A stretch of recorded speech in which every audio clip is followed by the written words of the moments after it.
Hi, Mike. Good to see you. It's good to have you on the Comes Futurist podcast. And it's good to be here. I'm really excited to chat today. We were just talking about how this will just be an informal, casual conversation. We can see where it takes us, but I know we'll have a lot to talk about. So Sure. I'd love for you to introduce yourself. I'm sure most of my audience is familiar with you and your work, but just in case, I'd love for you to introduce yourself and talk a little bit about your career up until this point. Well, basically, my name is Mike Klein, and I am a communication consultant and entrepreneur, if you will, based in Reykjavik, Iceland. As you can tell by my accent, I'm not Icelandic. I've been living here for the last 5 years, living in Europe for most of the last 30. My first part of my career was as a U.S. political consultant, working primarily on the West Coast and in the South. And then in 96, I decided that I was kind of done with US politics. I kind of saw where the trend line was headed, which actually looks an awful like where we are today, and decided not only that I was not that interested in staying in the political business, I also wanted to explore opportunities overseas and experience new cultures and get a broader perspective on the world and what's driving things in the world, which is why I went to London for business school, and I've largely stayed in Europe ever since. Many of my clients are US based, so it's not like I've, pushed the US out of my consciousness completely, far from it. But where I'm at now, I have a very mid-Atlantic practice. I work with US clients, I work with European clients, and the time zones actually work quite nicely from that perspective. And my entrepreneurial ventures are mainly twofold. One is that I founded the We Lead Comms recognition program, with which 22,000 followers is really the world's largest freestanding recognition program for communication professionals. And then at the beginning of this year, I took over as editor in chief and as a part owner of Strategic magazine. I'm working to develop Strategic into a leading platform for communication leadership, not just thought leadership, but for providing services and providing community for people who are in communication professionals who are taking leadership roles in their organizations or communities. Yeah, that's awesome. I'm as a an entrepreneur myself now, I'm really interested in this kind of intersection of communications and entrepreneurship. And yeah, I mean, you've clearly had great success with We Lead Comms. It's an impressive following. And I was reading this morning Ashley Dennison's Clever Counsel, and I saw that you were interviewed. And you said some interesting things about We Lead Comms and how it really kind of supports your comms consulting work, right? I'm curious if you could talk a little bit more about like how you see the consulting and the entrepreneurial kind of ventures intersecting. Well, I mean, the reality of the world in which we're operating is that the consulting market right now, and certainly the employment market right now, are more volatile than they've been at any point that I've seen. And I've seen the market at its worst after 9/11 and after the stock market crash. These are similar dynamics. And the main part of that dynamic is that organizations faced with crises have tended to respond with paralysis rather than proactivity. And that's something that doesn't last forever because organizations realize that they can't, they might be able to cut themselves to profitability, but you can't cut yourself to competitive advantage.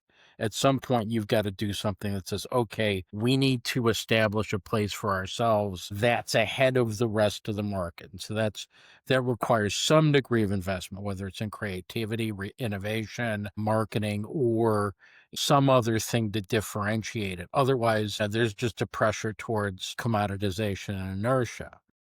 I suspect that that will start happening sooner rather than later on the one hand. But on the other hand, there's also an accelerated commoditization of basic communication outputs and skills, AI in particular. So, particularly AI driven content. The reality is that comms pros, particularly people who are mid-career, who've established some kind of a track record as strategists and as initiators of things, have opportunities in this space, but they're unlikely to look like permanent full-time job. They're more likely to look like projects or fractional roles or come out of partnerships with other folks. And sometimes there's going to be longer sales cycles. Sometimes you may have to give away more than you want to give away to keep people in conversations. The reality is that, the idea that we're back in 2023 or 2024, where we were talking about quiet quitting and, you know, talent, the war on talent, the war for talent. Now it's a war on talent. Dynamics are very different, and you know, to thrive, you can't just simply be exposed fully to the employment market. So, what I decided was that, I'm looking, at a later stage of my career. I wanted to have a mix of, stable stuff and more volatile stuff. And I figured turning We Lead Comms into a business, which really involves getting sponsorship support from different players in the industry is part of that. Going into strategic and working to build up a readership and getting sponsorship for its editorial and for events that we're running, that's part of that strategy. Obviously, I'm very much interested in doing additional consulting work, additional strategy work, fractional work. But at the same time, I need to differentiate myself and secure things that I'm in a position to secure.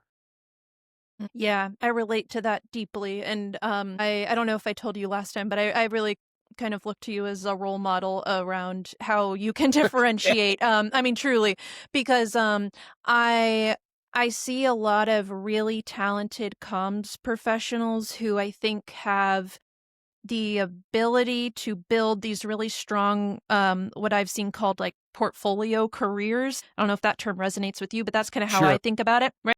I see a lot of comms leaders with real potential to do that, but I feel that it's not really part of kind of our comms community zeitgeist, as far as like, look at all these different revenue streams you can bring in. It doesn't just have to be fractional, or to your point, or project-based consulting, but I don't know, I think there's really an opportunity to think outside the box about what else is possible. And I think, the We Lead Comms and the sponsorships that you're doing is a great example of that, to name one. Well, I think there's something that's more accessible to people. I mean, We Lead Comms is a special case. It started with about 2 years of daily public profile publishing with no revenue line inside. Mhm. When it got to the 2 year point, then I thought I had something that was worth generating some sponsorship revenue with. And I found a partner who was willing to go with that. And then as the following grew, the opportunity to generate additional sponsorship grew. So, I mean, generating sponsorship is not a short term strategy. You got to build something that's worth sponsoring. Just simply putting up a shingle and saying, subscribe to this or sponsorship, sponsor this. That doesn't work. You've got to have something that's worth sponsoring. Mhm. At the same time, if you've got something unique to say, doing an online course on it, doing an on-demand course on it, that's another ballgame. That can be something that generates a bit of short-term revenue if you've got something distinctive to say and you've got some following to reach out with. But the main thing, and this is something that a comms pro in Germany, a guy by the name of Ulrich Gartner, said to me that stuck with me, which is, you know, being an entrepreneur isn't that hard once you're doing it. Because if you've got 4 clients and you lose one client, it's not the end of the world. You can keep going. If you've got one client and you lose that one client, then it becomes much harder. And a lot of people are still seeing, they're still seeing the recruitment market. They're still seeing the full-time job market, particularly people who I know who are over 40, who are complaining that they've sent out 3,000 applications, have gotten 30 interviews and no jobs. It's like, you know, that's where the market is. Now, And I need to eat my own dog food on this because, this is a challenging market for everybody and myself included. Right now, comms people are not looking for other comms people to engage and work with. If they are, they would have come out, they would have reached out to you already to a certain extent. And I say this as somebody who's visible. It's like if somebody wants to work with me, they know where to find me and they know what I can offer by and large. Where I think the market is that there are people who don't have comm support and they're saying, okay, maybe we can differentiate ourselves by having better comms than other people we're competing with. Now, the reality is that us finding those people is more of a challenge. They're not in our LinkedIn followership. They're not the people that we talk to most of the time. Sometimes we don't even know where they are physically. They may be physically distant from where we're at. But I would suspect that having an edible proposition for those folks, and maybe that's something we need to brainstorm a bit more collectively with. It's like, who are the companies of, 200 to 2,000 who need fractional support on this? Who are the people who are buying, and what does that profile look like? Maybe we need to get better about saying, okay, what's working in this market? I mean, I had an interview with Lisa McMillan, who's a real expert on the global comms market scene. And certainly, she's a recruiter. So she's looking at where the recruitment roles are coming in. And the reality is that they're coming in very nichey and very sporadically. And so what I think we need to do is say, okay, given that corporate roles and corporate gigs are not rolling in, who needs our services right? Price them so that we might be able to, manage with maybe 3 or 4 of these folks on site. Mhm. And if you look at if your nut is, say, 8,000 US a month, can you come up with 4 2,000 a month wedges of your product such that you can make that 8,000 a month happen and have 4 satisfied clients and possibly have capacity for another 2 of them? And still give them what they want and need. Yeah, it makes me wonder if there's more of an opportunity to do some of that reflective work that you're talking about in terms of what is the need, and then for comms consultants to really productize some of their services and think about it that way, right? Now, I know a lot of comms consultants write a lot of custom proposals, and a lot of their projects are custom, right? Especially some of these really big projects. And I think that's just part of the game, but I do wonder if kind of to this idea of niching down, if there is more of an opportunity to productize some of these things, meaning like here is something very specific that I think can solve your specific challenge. Take it or leave it, and of course it'll be somewhat custom to your specific needs, but what do you think of that? I have mixed views on it. I think it's good to productize yourself so that you've got something coherent to say when you talk to somebody. But most people who are entrepreneurs or executive directors of small associations or owner entrepreneurs of, you know, companies from say 20 to 200 employees, they're not thinking about your product. They're thinking about their problem. Yeah, right. And the more that you can get into those conversations, listen, and then adapt your thoughts about your core product to align with their problem, bearing in mind that you don't have to completely fix their problem. You just have to make it better. So you don't have to come up with the perfect solution.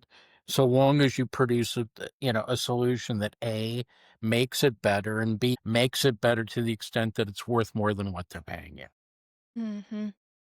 Yeah. I think about this idea of visibility a lot, and how do we find potential clients? How do potential clients find us, right? Obviously, you've really leaned into your LinkedIn presence, and I know last time we talked about the term personal brand, and how maybe there I think you had a different phrase for it potentially. But either way, I mean, I just feel that that is in some ways, it's like a form of insurance almost that comms professionals can really use their comms and positioning and messaging skills and apply them to themselves and put themselves out there a bit more in a way that maybe I think feels uncomfortable to a lot of comms professionals. Does that track with kind of what you're seeing? Well, I definitely see people trying to increase their profile.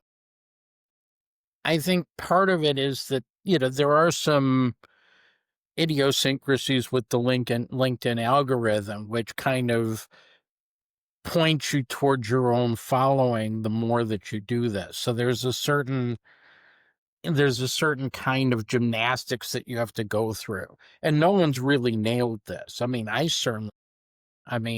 think my biggest problem, frankly, is that I do too much stuff that ends up landing on the same people's laps rather than too little that goes too widely. And certainly it's not that LinkedIn is a bad place to be. It just can't be the only place where you are. And it's easy to get into this trap because you get some reinforcement, you maintain certain relationships. I've got a large following, which by and large doesn't produce a lot for me commercially, and I've had to also think of how do I commercialize the base that I have. So I've done online courses, I'm running a conference at the moment, I'm doing what I think is as much as I can to provide value and draw in support from people in this base. But, my challenge, I think most people's challenge is how do I make myself relevant, visible, and accessible to people who actually need me who wouldn't otherwise find. Yeah. I definitely want to come back to the conference you're working on because I think that's really interesting. So, Mike, I think a lot of people see you as an internal comms guy. Do you think is that right? Sorry if you hear snoring. I'm dog sitting. They're snoozing. I think a lot of people see you as like a real internal comms expert and voice and really kind of look to you for kind of a sense of where internal comms is and where it's headed. And I don't know if that's been your experience, but that's just kind of my interpretation of how people see you, right? And I've seen you post some really interesting things about what internal comms is and what it is not, and like the distinction between internal comms and employee engagement. And so I want to hear from you what your thoughts are around all of that. Now I hear people talking more about employee experience and the difference between that versus employee engagement, right? And so I want to hear from you kind of where you draw those lines and how you even think about this stuff in terms of like the value of internal comms for organizations. Well, I think those are three separate conversations. Okay. Conversation one is where is internal comms going? Conversation two is what's the point of internal comms? And particularly, what's the point of investing time and bandwidth in internal comms? And then the issue is how do we get this engagement monkey off of our back? Because when I got involved in internal comms, it was right before employee engagement became a thing. And I think the whole concept of employee engagement has been a massive, almost industry destroying detour for the role of communication as a driver of strategy and performance in organizations. When employee engagement came on the scene, the idea that you could put a limited number of resources in and that they would be guaranteed to give you a payoff in return for basically for increased discretionary effort from employees. That became a very seductive proposition. And the idea that, because Gallup says that there's a correlation between improved employee engagement and improved employment in performance, that there was some guarantee that when a company put money into it, they would get this out of it. And that burden often fell to the internal communication person, even though the drivers of employee engagement, as defined by Gallup, are actually extremely disconnected from the work that internal communication folks naturally do or do particularly well. And particularly, there's almost complete disengagement from the work that we do that actually moves the needle on issues of performance and achievement of objectives. So we got caught in this trap as Elvis would say. We got caught in a trap and we can't come out. And what's happened is that, people have looked at internal comms as a failure because it hasn't delivered increased employee engagement. Now, internal comms has its issues, and our level of success around driving employee engagement scores is actually, maybe secondary or tertiary to the real issues that we face, which is that, we collectively have yet to make a case for the impact of what we do on the performance that we have. So it's not just that we haven't delivered employee engagement scores, we haven't illustrated the impact that we do deliver. And there's still, a ridiculously high degree of resistance to the idea of actually doing basic business case modeling of the impact of the work that we do on the outcomes that organizations seek. And the reality is this is very simple stuff. You basically, if you want to measure your impact on specific actions or specific activities, you measure the prevalence of those activities before you start communicating. You continue to measure them as you communicate about them, and then you demonstrate that there's a difference and that you quantify the value of that difference and say, that's what we've added to your bottom line. This is not neurosurgery. This is an issue of will as much as it is an issue of technical competence.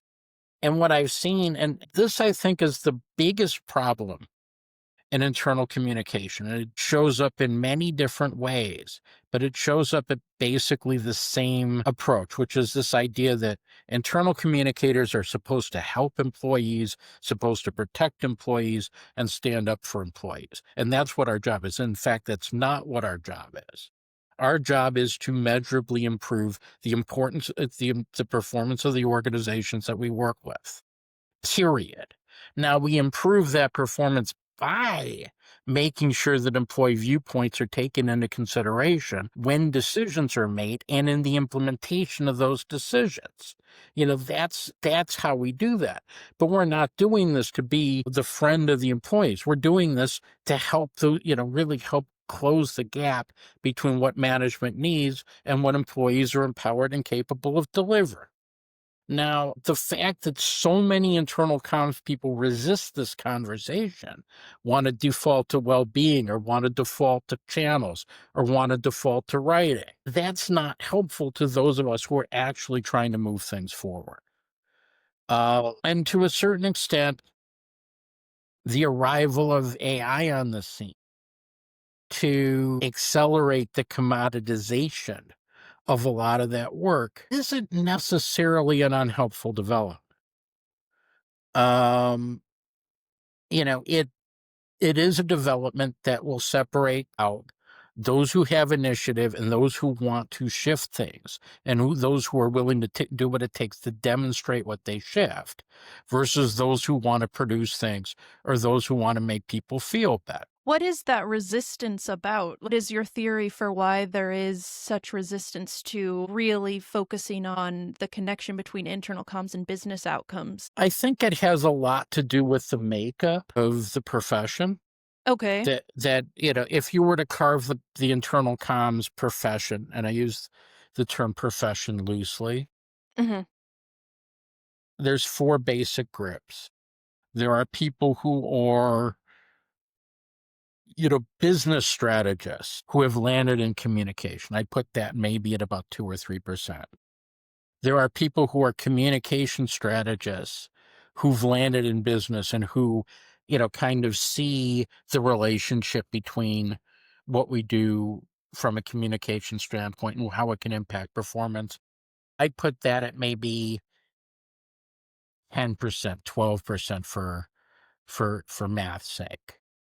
The remaining folks are people who are kind of helpers in the Fred Rogers sense, people who want to make people safer or feel better. And then there are people who are more artists, journalists, writers. And I'd say that those split up the remainder, about 45% each. So the population of people who actually see internal communication as a value-added strategic discipline and can talk about it as such are maybe about 15% of the population. And then the remainder are people who will either default to tactics or will default to trying to stand up for the employees against the desires of management. And the reality is, when managers and leaders deal with internal comms people, the image that they have are people who are not necessarily serious business people. They see are people who are disconnected from organizational objectives, or pursuing their own agendas. And that's a challenge in a time of tightened resources. Why would you want to spend money and energy working for, giving resources to somebody who's not aligned with your agenda? Yeah. Okay. This is very interesting. So I've worked in environments. So I've never worked at an organization that had an internal comms dedicated function, right? And so I worked on small teams. I was often a team of one, right? And so it's kind of like you're doing a whole lot, and some of it is internal comms, right? And I've found, and, I hear other people talk about this, that, there are often these challenges that come up and these questions and concerns around like culture and like how do we improve the culture of an organization. And I'm curious now, I'm kind of like rethinking my position on this. Like, from your perspective, does internal comms play a role in, like, is it even fair to say, to connect internal comms to culture and expect culture to quote unquote improve by investing more in internal comms? Or is that just completely missing the point entirely? Well, I don't think it's missing the point, but I think it's a tactical way to look at what's ultimately a strategic issue. Yeah. The strategic issue of culture is the extent to which the norms, behaviors, values of the organization itself and of the people in that organization align with each other and align with the actual objectives of the organization.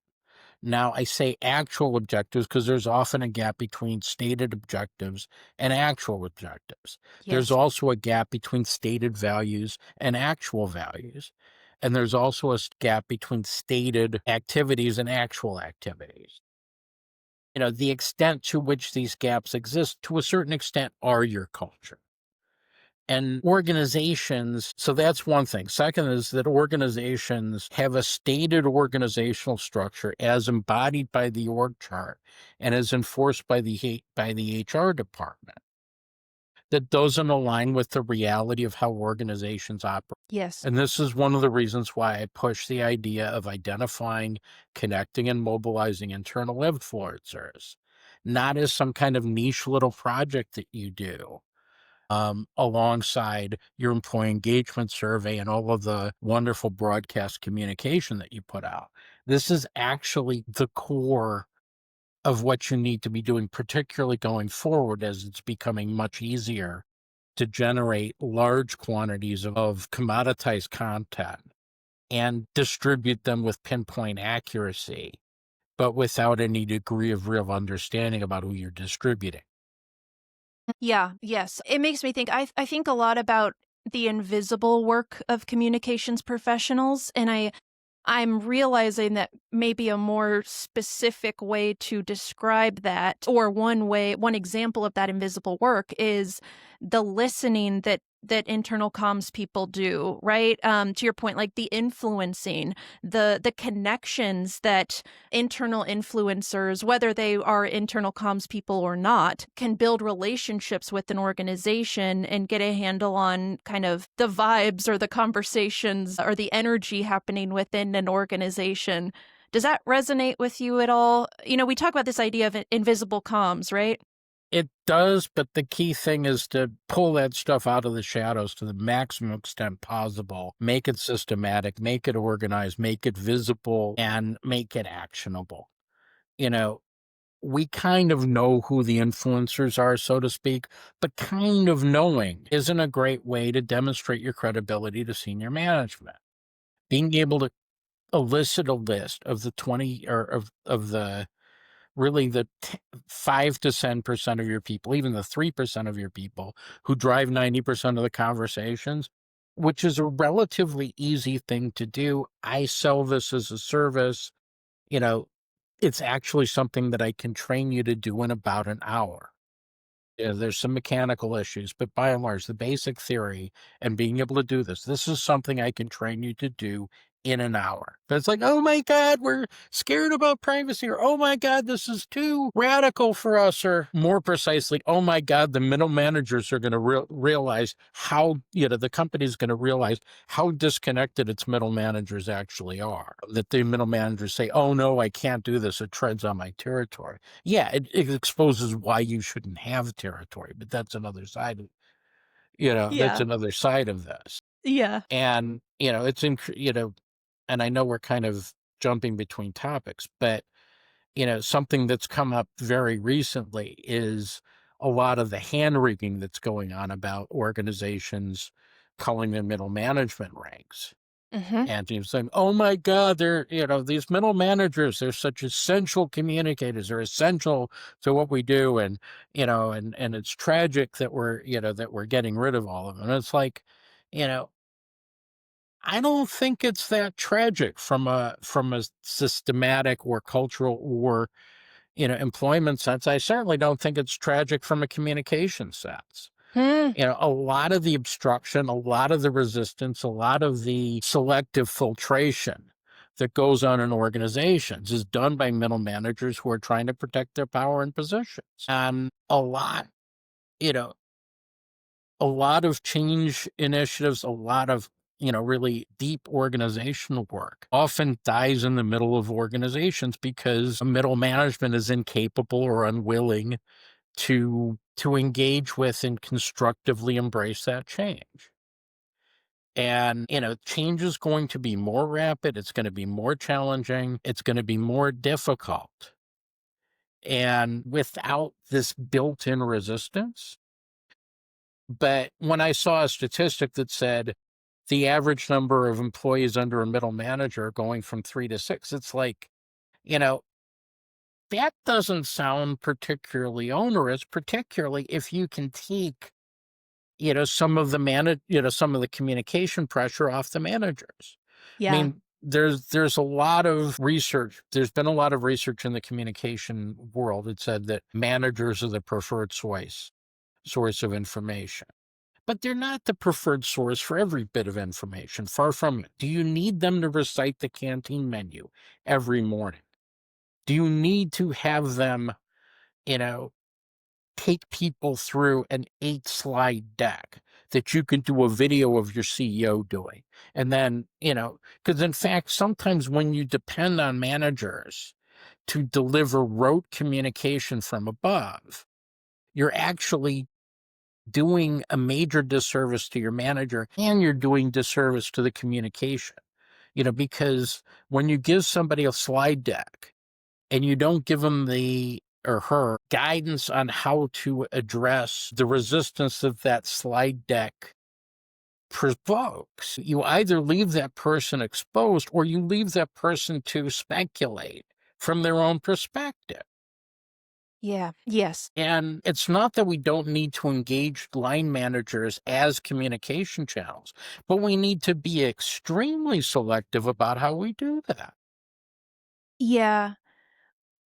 I I have seen this firsthand, and it's kind of, I see this almost as like a meme that goes around LinkedIn, and it's this idea that middle managers are expected to communicate a message, and but they don't know what the message is or what the purpose of it is or kind of the risks associated with said message. Is that kind of aligned with what you're getting at?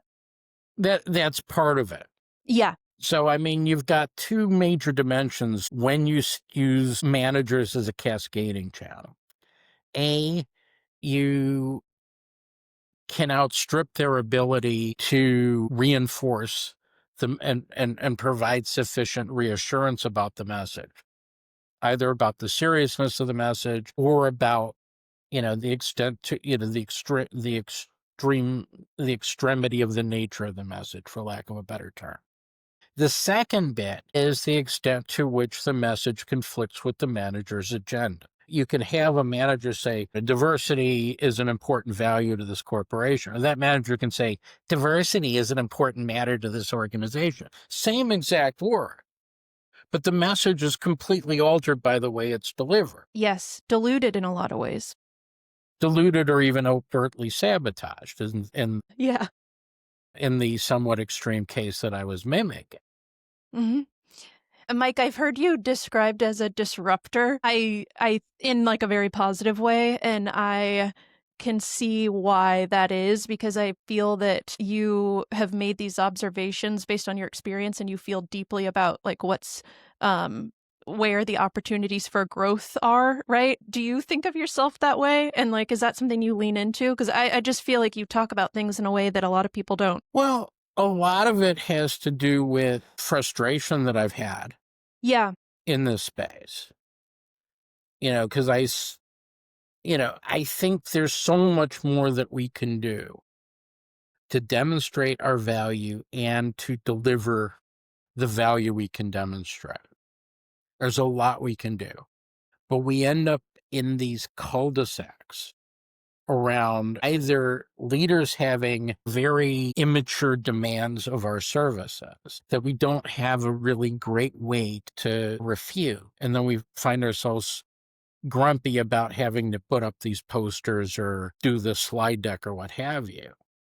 And then we have these conversations about we're really here to help make people feel better rather than we're really here to help deliver performance. So, kind of both of these trends undermine the business case for what we do. And the business case for what we do is actually blindingly simple and ridiculously profitable if phrased properly. And the reality is that we haven't even been able to come to a consensus on doing this ourselves, much less getting the business world to react to that. So, yeah, I'm frustrated. And, I see conversation, like there was a conversation today about, our role around AI, that our role is to protect human work. No, our role is to help organizations deliver upon their objectives. If we work for organizations, we've got to align ourselves with their objectives. If we don't like their objectives, that's fine. We should work for trade unions. We should do social work. We should find things to do that align better with our values. And I don't think those are bad things. I think these are really important things. And people should be doing them, and people who believe in them should be financing the people who do them. I'm not saying, particularly now. But if we're working for organizations, our job is to help them deliver their objectives and ideally do it in a way that's sustainable and that speaks to their longer term interests. But we should be open about. Yeah. I was just having a conversation with Jacques Fool, who, if anyone doesn't know, trains communications and public affairs teams in AI, and he helps them upskill around AI. But he's extremely thoughtful about his approach, and we were talking about this idea of how important it is for comms professionals, and I would argue most people in general, to know what you value and the value that you bring. And I think that speaks to your point around like, if you're not comfortable delivering a message that goes against your values, then you may need to look elsewhere. And I mean, I think I know that about myself. Like, I wouldn't be comfortable delivering certain messages on behalf of corporations that really went against my values. And that's a problem. I mean, what's your response to that? No, I think you need to find organizations that align with your value set, or you need to be honest about your value set and say, you know what, is this the hill that I'm willing to die Mhm. Yeah. on? And in the conversation, it was the conversation with another guy in the comms community who does really good work. His focus is on getting employment for people, so I can understand why he's interested in protecting jobs. And it's like, I want to help people get jobs, but there's no point in helping people get jobs doing something that's commoditized, that's going to get vaporized next year, just because I think you should, have, human copywriters writing, you know, notices for departing, for promotions in the office. If you can automate that, And sometimes it's freeing up for strategic work, sometimes it's freeing up headcount. That's reality. But the other side of freeing up headcount is those of us who are still employed will probably be better able to demonstrate the value that we add versus the AI alternatives. So Yeah. that longer term might be a good thing for those of us who survive and continue in this space. Yeah. I want to pivot to the work you're doing with Strategic, the online kind of publication and community. And I I personally feel that community is super important for comms professionals. We see a lot of burnout in the profession. We see, there are a lot of challenges, and I find that there historically haven't been a lot of spaces for comms professionals to come together and support each other. I'd be curious if you agree with that. But I want to kind of understand like your intentions behind the community that you're trying to build, and even just like shouting out comms leaders, right? With We Lead Comms. Like, what is kind of the point there for you? Well, I think the common threads are initiative, courage, and leadership. Mm, To what extent are we starting things? To what extent are we proposing things? To what extent are we being proactive? Which is now no longer a luxury. This is a necessity because all AI does is react. mhm, And if our position is saying we react better than AI does, at some point that's not going to be the case. AI, on the other hand, isn't necessarily going to tell somebody you need to do something and here's some ideas about what to do. And if it does, it's going to be based on, what's in its data set and not necessarily what it sees going forward. So, given that we need to be visionary, we need to be proactive, we need to take initiative. Really Comms is about recognizing the courage and initiative and leadership that we bring to our roles every day by showing up. Even just simply the simple act of hitting the send button on a message takes yeah, more courage than most people in an office park can generate on any given day. yeah, That's, you know, that's the reality of what we do. And we need to give ourselves credit for it, but we also yeah, don't need to be complacent. And that's kind of the other end of strategic, which is that we want to give people who have ideas and are willing to take the initiative to put those on paper or on screen or whatever, a place to do it. Particularly because right now, the only places that people in our industry have had to reliably push their content through, their ideas through, have been their LinkedIn pages or their personal blogs. And LinkedIn is becoming an increasingly challenging space. People are less likely to read blogs. They're less likely to read LinkedIn posts. Some people will be less likely to read magazine stuff. We're not necessarily expecting a massive amount of readership to come to the magazine, although I think we will be building that as it's seen as a credible alternative to seeing LinkedIn as a primary source for thought leadership in our space.